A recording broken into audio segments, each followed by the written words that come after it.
I absolutely love the end of the month. It's a great time to reflect on the prior month and prep for the future month. This is going to help you prepare for the month ahead and crush all of your goals. The first step would obviously be to look back at last month and see how you did. Did you hit all of your goals? Did you put out enough content? How much money did you make? This is a chance for a fresh start, to take the things from last month that did work and move them into the new month, and take the things that didn't work from last month and improve on them. Once you're done tracking and crossing off your goals for the previous month, you can create new goals for the new month, or adjust last month's goals if you didn't hit them yet. You can set the amount of page views that you want to hit, a social media follower goal, how many articles that you want to write, and even how much money that you want to make. This next one is a big one for me because I don't like to just wing it. I like to plan out my content for the next month. You want to be strategic with what you're putting out, so it's a good idea to plan what your next few blog posts or YouTube videos are going to be. And as always, you guys know I'm a big believer in using a content calendar to track all the things that you're going to be posting. And if you don't have one yet, I have one available down below in the description in my shop. But no matter what, you want to make sure that you are planning out your content, even if you don't follow that plan to a T every single month. Because a lot of times for me, I will write out my entire content plan for the month, but when I get to that post, it doesn't feel right or I don't have inspiration for it, so I'll switch it out for another one. That's totally okay, but it's a good idea to have a baseline for what you think you want to write, just so you don't realize it is the day before a post needs to go out and you have no ideas. Another productive blogging task that you can do at the end of the month is scheduling out your social media posts. I like to schedule out all of my tweets specifically in a content calendar a month in advance. This makes it a lot easier because I have an entire month for an entire social media platform planned out and scheduled, and I don't have to touch it. It saves a lot of time so that I can do other more important things. What I've been doing is planning out when new content is supposed to go out. So for example, November 4th, November 7th, November 12th, whatever it is, I will save a slot on that day in my content calendar for the brand new content that is supposed to go out, and then I will save one other slot for when I want to re-push that post out onto Twitter. And then I will schedule all of my promotional tweets around that and leave that one section blank so that I know when a new post goes out, I just need to write out a tweet, copy and paste it into there,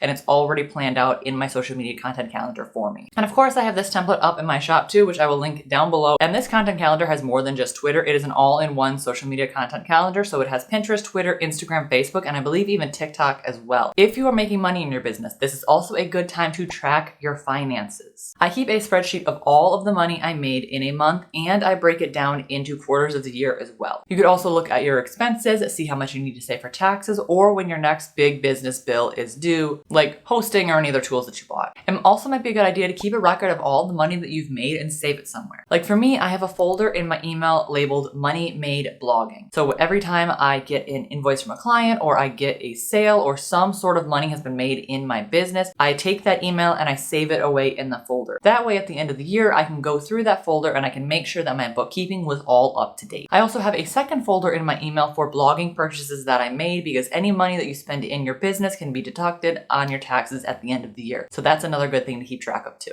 If you are in a place where you are doing brand sponsorships, this also could be a good time to apply to more brand sponsorships for in the future. Or if you're not doing sponsorships yet, you could also apply to any affiliate companies if you're doing affiliate marketing in your business. One of my favorite affiliate marketing programs is called ShareASale. Now, ShareASale is an affiliate network that gives you access to a bunch of companies once you apply for the network. It makes everything easier because you don't have to apply to a million different companies and have a million different payouts. With ShareASale, all of the money that you make stays in the network, and you can track all of your links and everything in ShareASale network. And the best part is you only have one payout threshold to reach. I'll leave a link to it down below if you're not a part of ShareASale yet. If you have some time during the last week of the month, this could also be a great time to batch create your content for the coming month. Or if you don't have time to do it then, you could also do it the first week of the new month as well. You could start writing or drafting blog posts to help you get ahead. Sometimes I find it's hard to start a new blog post, but it's not hard to finish an existing blog post, if that makes sense. I always have several blog posts saved in the draft so that I can go in there and work on those if I don't have time to get a fresh new blog post out. This has made writing posts and getting out content a lot easier. If you end up getting a ton of emails that you can never seem to get through throughout the month, this might be a good time to clean out your inbox. And this doesn't mean just deleting emails from people that you no longer read their stuff. It may be a good idea to unsubscribe from those people that you're no longer paying attention to so that you don't have this problem next month as well. I mentioned that I organize my email into folders, and the correct word for this actually is labels, and it's super easy to create if you've never done something like this before, and it helps organize your inbox so that you don't have a ton of emails all over the place in your main